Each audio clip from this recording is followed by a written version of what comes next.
All the content contained in this webcast is for informational purposes only. The investments and strategies contained in this webcast may not be suitable for you. Please consult your own independent financial advisor before making any investment or trading decisions.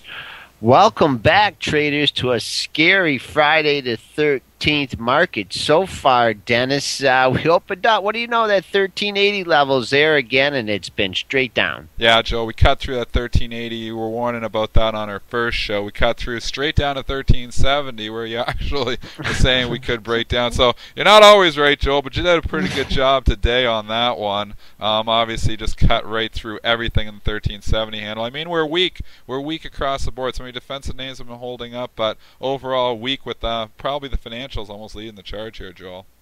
Yeah, J.P. Morgan did get a bounce off the low 44s in the pre-market, got a pop up, and then smack dad opened up on the high, Dennis. I mean, we talked about this is something that we reiterate why we do the pre-market shows, because where the stocks are trading in the pre-market earlier on will often indicate where they want to go. And J.P. Morgan was trading down the majority of the pre-market. About 20 minutes before the open, it started to get a lift, actually started trading higher, but then it opened up only 2 cents. We talked about that 45 level being major resistance. That held, and the stock has been straight down ever since the open here, Joel. Yeah, this 43.68 is a good number, Dennis. We talked about the 43.57 low from April 11th, so that's holding in there, Dennis. And sure, if we come back down to that level again, you'll probably get some short covering. The range could be in for the day. Below that, though, Dennis, we have a steep drop to at least a little drop, support at 43 and much more support at 42.66, Dennis. But, also about that the pre-market activity, I mean, if you really have an agenda and a lot of stock to grind, you can, in the pre-market, you can throw a couple thousand shares around. I mean, even if you want to sell, it's so thin, you can buy a couple thousand shares and prop up the market. Well, that happens too, so you got to watch. That's why we always, say, you got to look at volume, and if it's only done on a few hundred shares, sometimes the pre-market doesn't mean nearly as much. But in this case, the pre-market J.P. Morgan was trading pretty substantial volume, down 50 cents to 60 cents earlier on, for the first 2 hours of the pre-market session. And then obviously, like after reported earnings, first hour and a half, I guess. And then, in the 10, 15 minutes before, it bounced back up. Let's look at that well. Same thing, Joel. It was the same thing. It was trading down 60, 70 cents in the pre-market. Bounced up right near the open. And then actually opened down, 15, 20 cents and went straight down and just collapsed, Joel. Went down, 60 cents here in the first 5 minutes of trade. Yeah, I did notice even though the pre-market volume was pretty good, right at 9:25 it tapered off, and that's when you had the pretty good rally. That has not got to the major support as close as the J.P. Morgan. 33.11 stands here as a low, but I was kind of looking at the 4 and 5 days lows, Dennis. 32.85 to 32.98, the old double bottom from there. That looks like it's going to be the area that traders are shooting for. Below that, Dennis, the old sitting on a cliff routine. That's where it could fall off the cliff.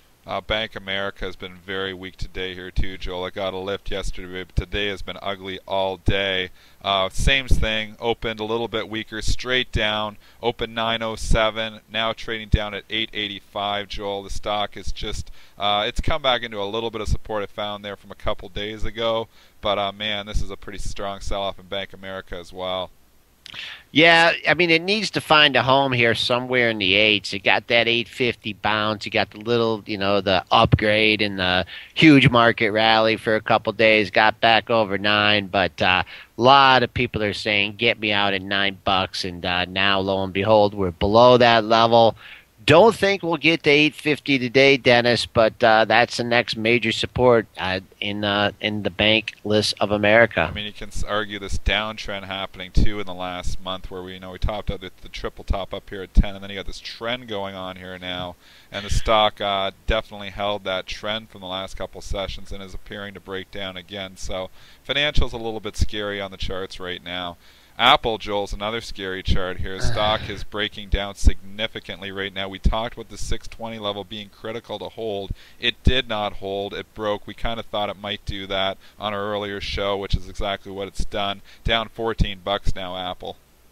Another great example, actually on the show, Dennis, we were talking about it. It was at 621.50, 622. The big boys juiced it up to 624. Key area right there, 624 and a half, 625.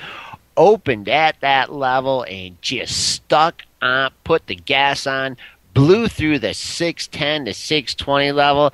Dennis, I'm almost getting ready to say we're going to trade 600 today. I think we might too, Joel. But you never know. People do value invest, and they come bottom picking in this thing all the time. So it's always hard to call where the bottom is on Apple. But like we were saying, this thing has been relatively weak for 5 trading sessions now. Market up 18 points or so yesterday, and Apple down on the day. That's a big tell. When you look at the relative strength in a stock, and the broad market is that strong, and your stock is down, that means there's selling pressure that's overcoming the macro buying pressure, and that selling pressure has fallen, as obviously came through here today, followed through here today, and the stock is trading down significantly with the overall broad market now, Joel. You know, Des, you actually sound like you know what you're talking about. You do. I mean, I understood that. Some days I know what I'm talking about. Some days I don't, Joel. Obviously, can't always be right. We try to just, read the numbers. Try not to, and that's the biggest thing. As a technical trader, you try to read the numbers and read what's happening. We're in a high-frequency trading world. A lot of your high-frequency traders are technical traders, so I think it's so important, probably more important than it ever has been in the past, to read the technicals, look at the levels that the stock is consolidating at, and look at the potential for breakdowns, because when these high frequency traders start washing out, they wash out very quickly, and the stock price can move very quickly. We don't have the kind of liquidity out there that we did years ago. It's all high frequency liquidity, which will run for the hills when the going gets tough, and that's what you're seeing a little bit in Apple today, and in the overall broad market. A lot of stocks weak here this morning, Joel. Yeah, actually, if I was in a college class and you were my professor and you said what you just said, I actually would have taken notes on that. But I'm an idiot, though, so. All right, just move it on to, we can talk about what would you rather own, Google or Apple, which seems to be the mantra on CNBC this morning. I wouldn't want to own either of them, but Google, after that scary pre-market 620 to 670 range, or 629, boy, Dennis, that thing opened up at 649 and they just got flushed. What do you think about owning a stock that meets or beats the street and trades down that much? And has a 2-for-1 split. So, a lot of good things. But again, you've got to look at what these initial moves are. A lot of times there'll be an initial move after an earnings report, and the initial move, and then there'll be a bounce, there'll be something else happening. But keep an eye on where that initial move was, because when this report came out, that thing tanked to 630. This was after the hours yesterday. And then it bounced up, got to 650. They announced 2-for-1 split. They're reading into it, gets all the way up to 670, kind of consolidates, comes back into 650. But look, we've come right back down to where the initial reaction was. Often the initial reaction is the correct one, and it's those bounces that you need to sell. So if you're paying attention to the after hours market on this stock yesterday, you would have been able to possibly sell these bounces. And we traded up there for quite some time. The entire pre-market session, obviously, it opened up there as well. So if you're able to get off the opening print, you did well too, Joel. Yes, we talked about that consolidation from after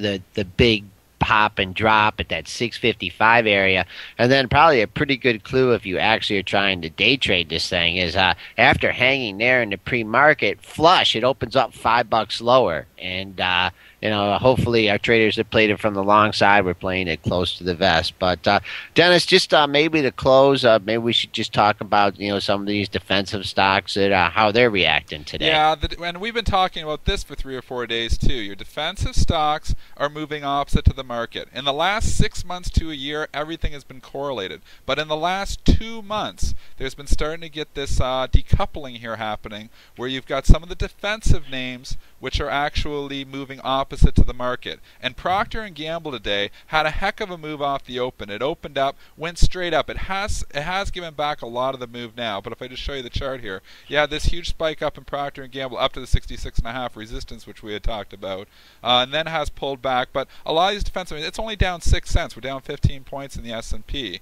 Another stock like Coke, it's only down a nickel. These things are holding up relatively well, and Coke had a run up there too, Joel, earlier on in the pre-market, or earlier on in the morning session. The first 20 minutes it had a run up too. So although a lot of these stocks have given back those gains, they're still holding on pretty strong. So it's, you got to keep that in mind. These defensive names are somewhat moving opposite to the market right now. And just to close, I can remember back in October when we were doing the show and making the lows. I do remember the Procter and Gamble and the J&J kind of firming up a little bit, ahead of the market. And now you have a point where J&J could be on the potential of a major breakdown here, Dennis. I mean, you talk about a trading range that has held for as long as it did, and now you're busting out of the trading range. Could be ugly here for J&J over the next couple days. Yeah, we talked with the 64. You had the breakthrough day there yesterday. It came back up with the overall market rally to close above 64, but it opened just below 64. It actually got up to touch 64, but it's just had a lot of selling pressure here. And if it takes out this low made yesterday at 63.68, I wouldn't want to be long it either, Joel. Even though it is a defensive name, holding up a little better than the broad market, this chart itself on the Johnson & Johnson just doesn't look that great to me. Yeah, I think you have to give it another day or two because, it's got above these levels and it still hasn't settled below there. Similarly with the 66 level, it got above there, had a couple settlements, and then the third day it couldn't hold it. So just going back to the S&Ps, Dennis, I mean, it's already exceeded our average daily range. We've had a big sell-off. Don't know how people are going to feel going into the weekend. You did have a great bottoms here at 1364, which was Wednesday's close, and Thursday's Globex low at 1363 and a quarter. I don't know if there's a drive to take it down there today, but that's the next major support.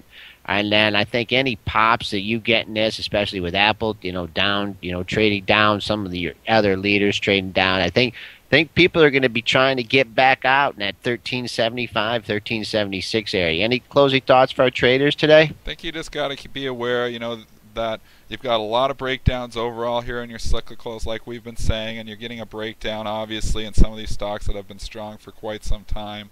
And some of your defensive names, just be aware that just because the market goes down overall, so it doesn't mean those defensive names are going to go down like they had been, last year. They're just not doing that right now. And funny things happen on that Sunday night Globex session too, Dennis. So trader beware going into the weekend, and we'll be back with you on Monday.